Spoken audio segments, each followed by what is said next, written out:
was very disturbing, and it was almost like a free-for-all that people smelled blood and they wanted to go in for the kill. There was a racial component, black, white, but more importantly, after this altercation expanded, it was all asymmetrical. None of the media covered it. It was almost as if they were saying, this is a taboo subject. They covered the Duke lacrosse incident. That was completely a hoax. The Covington kids, that was made up. The Jussie Smollett black-white incident, that was made up. This wasn't made up. This was real. We have a melting pot, and yet we're rejecting it for this salad bowl, tribal identification. I'm a victim, he's a victimizer, I'm a oppressor. It doesn't work. There was a very disturbing event this past weekend in Cincinnati, Ohio.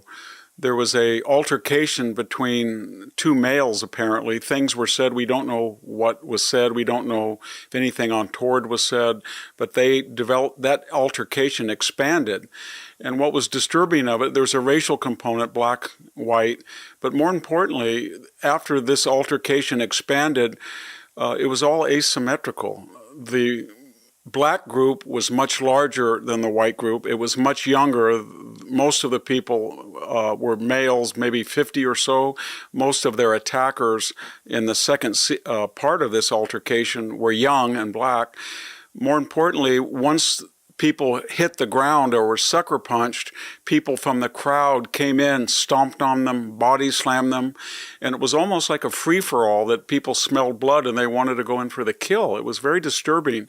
And the other thing that was disturbing about it was they sucker punched a woman, knocked her unconscious, and then people continued to pelt her.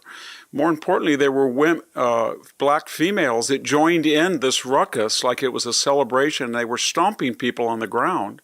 And then the reaction of the crowd, it was almost people were celebrating it.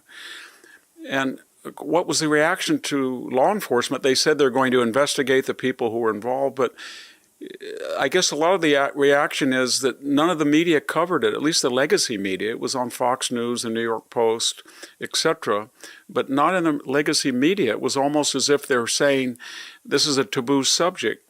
But if you go back what they did cover, the media, they covered the Duke lacrosse incident. That was completely a hoax. There was no black stripper who was attacked by fraternity brothers. It was made up. The Covington kids, that was made up. The Tawana Broadley, that was made up.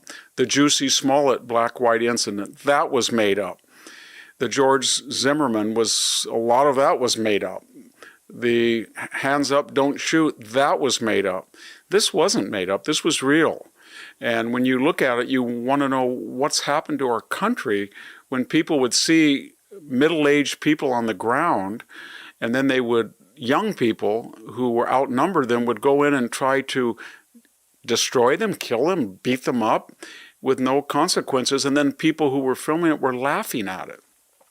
What's the lesson that we can all learn?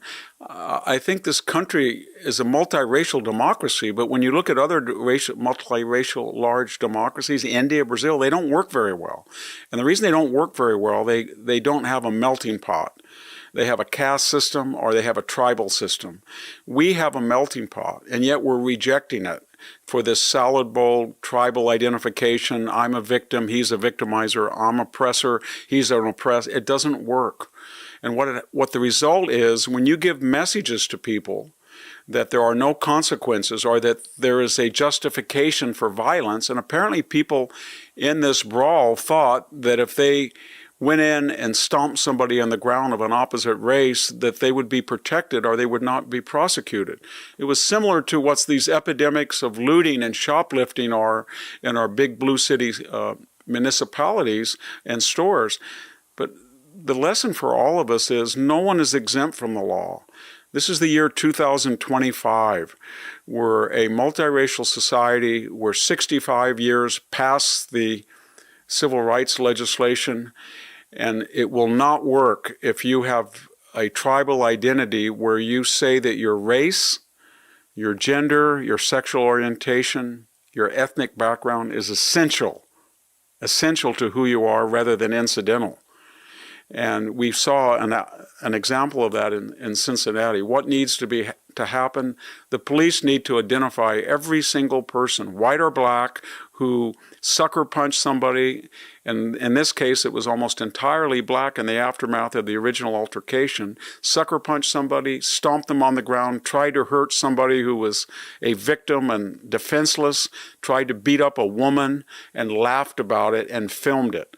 And if you don't do that, then you've lost all respect for the laws and deterrence. Again, once you go down, a society goes down this pathway of racial essentialism or tribalism, and you send the message that you as an individual are not responsible for your own behavior, but you're part of a victimized collective, and then you have repertory or justification rights to commit a crime and without the expectation of punishment, the result is civilizational decline and chaos. And so we need to remedy this and to show people that if they want to stomp on some helpless victim on the ground, they're going to pay a high price.